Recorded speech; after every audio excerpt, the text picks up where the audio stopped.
வாழ்க வளமுடன். பேராசிரியர் டாக்டர் துரை லோகநாதனின் வினாவிடை தத்துவச் சிறுகதைகளாம் அமுதச்சுடர் சேனலின் சார்பான வணக்கங்கள். என் கதைகள் பல வெளிவர உதவிடும் யூடியூப் நிறுவனத்தார்க்கும்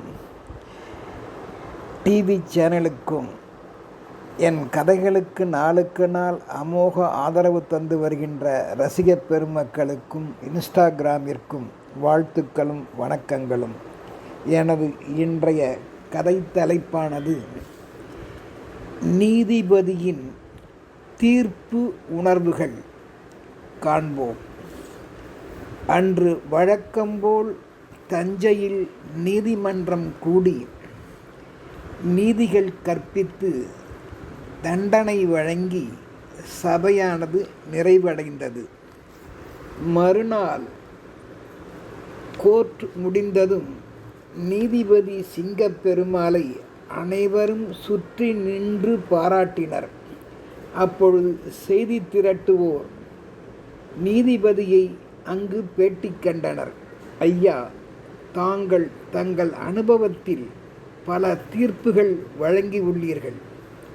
அதில் உங்கள் மனதை வேதனைப்படுத்தியது, தொட்டது என்கின்ற சம்பவம் ஏதேனும் ஒன்று தங்கள் நினைவில் உள்ளதா?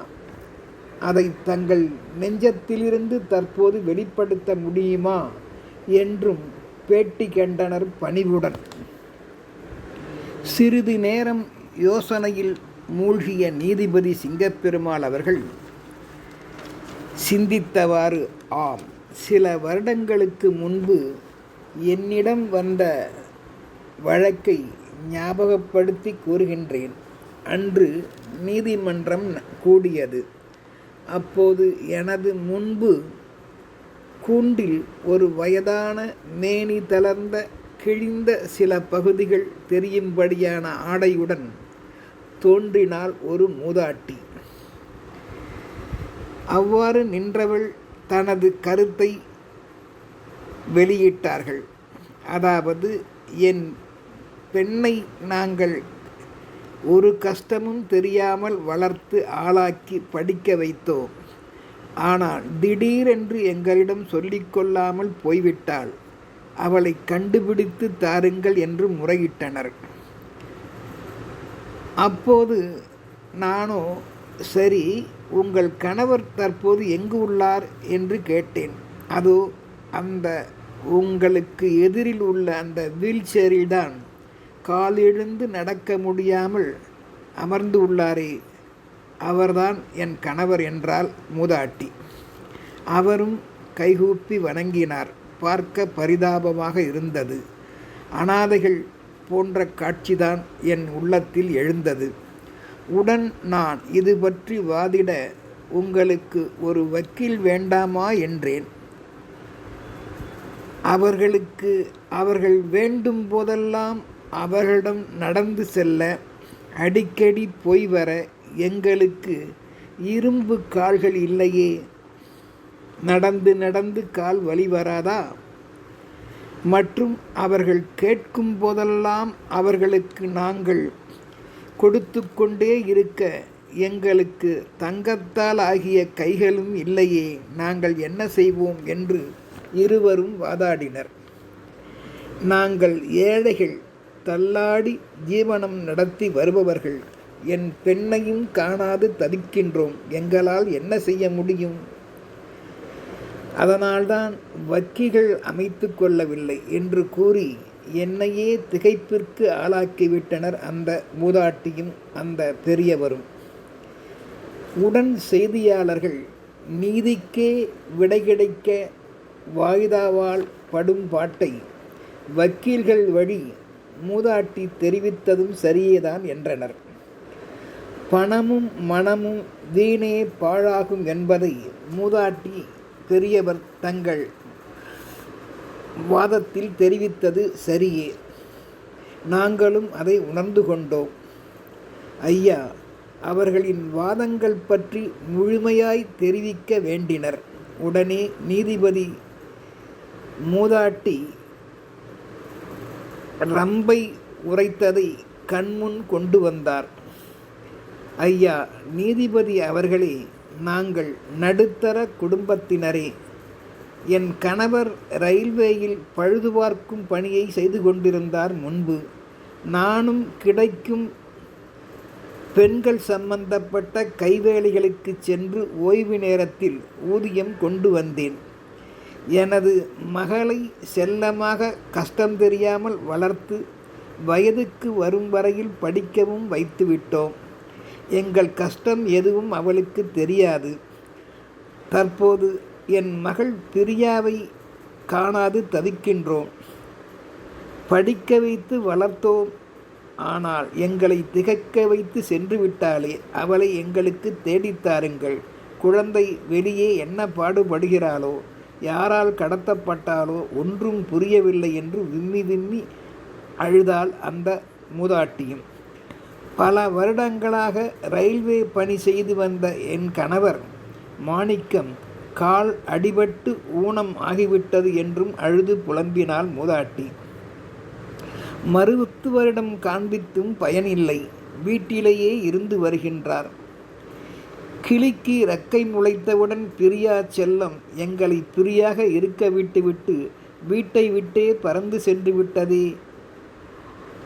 சென்று விட்டது. என்ன செய்வது? அந்த நிலைக்கு ஆளாக்கி விட்டால் எங்கள் பெண்.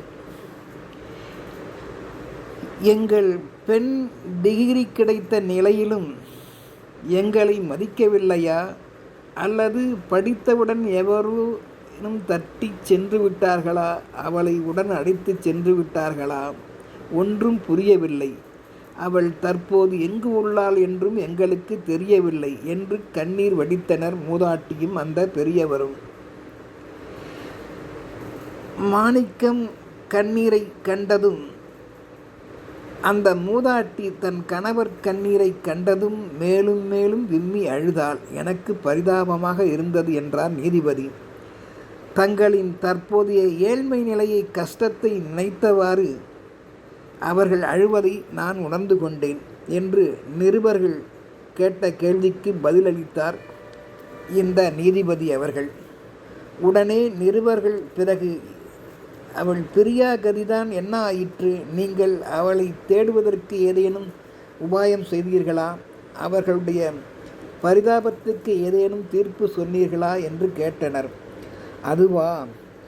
உடனே நான் காவலர்களை விட்டு தேடி அந்த பெண் பிரியாவை கொண்டு வந்து கூண்டில் ஏற்றி, ஏன் இப்படி பெற்றோர்களை நீ தவிக்க விட்டு சென்று விட்டாய்? உனக்கு துளிகூட பாசம் இல்லையா? அவர்கள் அரும்பாடுபட்டு உன்னை வளர்த்தார்களே, அதுவும் புரியவில்லையா என்றும் நானும் மடக்கி கேட்டேன் அந்த பிரியாவை. ஆனால் அதற்கு அந்த பிரியா என்ன சொன்னால் தெரியுமா? நான் திருமதி பிரியாவாக ஆகிவிட்டேன் தற்போது. என் அழைப்புக்காக என் கணவர் மணிகண்டன் காரில் கோர்ட்டுக்கு வெளியே இங்கேதான் எனக்காக வெயிட் பண்ணுகிறார் என்றாள். துளியும் தங்கள் பெற்றோர்களை கூட, அவர்களது தற்போதைய நிலையை கூட கண்டுகொள்ளாமல் பேசினாள். ஆனால் பெற்றோர்களின் கண்களில் அவளை பார்க்கும் பாக்கியம் கிடைத்ததை நான் அறிந்து கொண்டேன். கேட்ட கேள்விகளுக்கு அலட்சியமாகவே பதிலளித்தாள் அந்த பிரியா, திருமதி பிரியா மணிகண்டன். பின்பு ஏதோ ஒரு யோசனையில் அவளது தாய் தந்தையரை சற்று பார்த்து உரையாடிவிட்டு செல்லம்மா என்று நான் அனுமதி கொடுத்தேன். அப்பொழுதும் பிரியா மனம் இரக்கம் காட்டவில்லை. ஏதோ பேசினாள், பிறகு சென்று விட்டாள். அதையும் அறிந்தனர் அவளது பெற்றோர்கள், நானும் அறிந்தேன். உடன் விடைபெற்று பிரியாவும் கனவுடன் பதிலுரைத்து சென்று விட்டாள். வீட்டை விட்டு அந்த கிளி ஒருவனோடு பறந்து விட்டது. அவர்கள் படுகின்ற வேதனையை நான் மீண்டும் கண்டேன் பெற்றோர்களை பார்த்து. ஆனால் பெற்றோர்களோ, எங்கள் வழக்கை வாபஸ் வாங்கிக் கொள்கின்றோம். தாங்கள் தயவு செய்து இனி அவளுக்காக எதுவும் செய்ய வேண்டாம். நாங்கள் பிரியா கண்ணு என்ன செய்கிறாளோ என்று வேதனைப்பட்டோம். அவளோ திருமணமாகி நன்கு உள்ளால் போல் தெரிகிறது. அந்த நிம்மதியே போதும். நாங்கள் கூழோ கஞ்சோ குடித்து எங்கள் வயிற்றை இறுதி காலம் வரம் கழுவிக்கொள்வோம். நாங்கள் விடை பெற்று செல்கிறோம் என்று கூறினர். அப்பொழுது தங்களுக்கு போக பணம் காசு கையில் உள்ளதா என்றேன். பிச்சை எடுத்தாலும் சேர்த்து என் கணவரை பசி இல்லாமல் காப்பேன் என்றாள் அந்த மூதாட்டி. ஆனால் நீதிபதியாக எனக்கோ மனம் பொறுக்கவில்லை. என் கையில் இருந்த 1000 ரூபாயை கொடுத்து நீங்கள் வீட்டிற்கு செல்லுங்கள், இங்கே கஷ்டப்பட வேண்டாம் என்று கூறினேன். என் நிலையை கண்ட மற்ற கோர்ட்டில் உள்ளவர்கள் அனைவரும் அவரவர்களுக்கு கிடைத்த பல ஆயிரங்களை கொடுத்து அவர்களை வழிகணித்து வைத்தனர். இந்த சம்பவம்தான் என் நெஞ்சை இன்றும் தொடுகிறது. பிரியா போன்றோர்களின் பாசமில்லாத தன்மையைக் கண்டு என் மனம் நொறுங்குகிறது. என்ன செய்வது? ஆனால் அன்று நான் ஒன்று மட்டும் தீர்ப்பு கூறினேன். எந்த பெற்றோர்களும் தாங்கள் குழந்தையை வளர்க்கின்ற பொழுது தங்களின் கஷ்டங்கள் சூழ்நிலை தெரியாமல் அவர்களை பொத்தி பொத்தி பாதுகாத்து ஒரு பெரிய பணக்காரர்கள் செல்வந்தர்கள் போல அவளை நினைக்கச் செய்து அவளுக்கு வேண்டியதெல்லாம் கொடுத்து எல்லாம் செய்வதால் பெற்றோர்களை பற்றிய கவலை வளர்ந்த நிலையில் இருப்பதில்லை. இப்படி கண்டுகொள்ளாத இப்படிப்பட்ட நடவடிக்கைகள் வளர்ந்த பிற்பாடு குழந்தைகளை பாதிக்கின்றன. பெற்றோர்கள் நினைவும் அவர்களுக்கு வருவதில்லை. அதனால் பெற்றோர்கள் அருமைப்பாட்டை உணர்ந்து கொள்ள வேண்டுமானால் கஷ்டங்களை காட்டி பிள்ளைகளை வளர்த்தால் ஓரளவு அதை அறிந்து தங்கள் பெற்றோர்கள் இப்படி படாத பாடுபட்டு தங்களை ஆளாக்கியிருக்கிறார்களே என்ற உணர்வுடன் உடனிருந்து யாரும் செய்வார்கள். இல்லையேல் இப்படித்தான் உலகத்தில் நடக்கும் என்று நான் தீர்ப்பளித்தேன். பிரியா செல்லமாக வளர்ந்த இளம் நிலையில் கஷ்டப்படும் பெற்றோர்களை நேரில் கண்டதில்லையா? அதன் விளைவுதான் இப்படி என்று கூறி முடித்தேன். அவர்களும் கண்ணீர் வடித்து பெற்ற பணத்தை வாங்கி கொண்டு பிணமாக நடைபிணமாக வெளியேறினர்.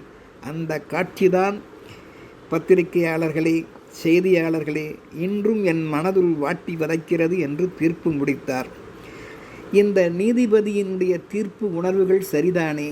நாமும் மற்றவர்களுக்காக இரக்கம் கொண்டு அவர்களுக்கு நல்வழி காட்டுவோம். இருந்தாலும் நல்லவர் யாவரும் தற்போது தனியே இருந்தாலும் பரவாயில்லை.